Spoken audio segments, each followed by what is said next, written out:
What up, it's your boy, Ruel Alpapara at welcome sa aking profile.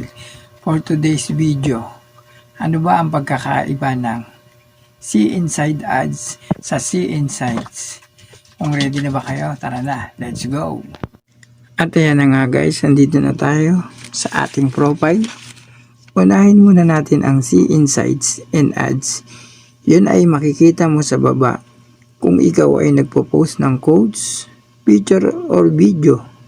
Katulad nito guys. So See Insights Ads. Kinagandahan ng See Insights Ads, ito ay may earnings. Lalo na kung gusto mong ipaboost, talagang ipopromote yan ng ating boss na si Boss M. At talagang makikita yan ng wider audience mo. Kaya lang may bayad. Kaya huwag mo nang pansinin ang post. Gawa ka na lang talaga ng content. Engaging content. At punta naman tayo guys sa See Insights.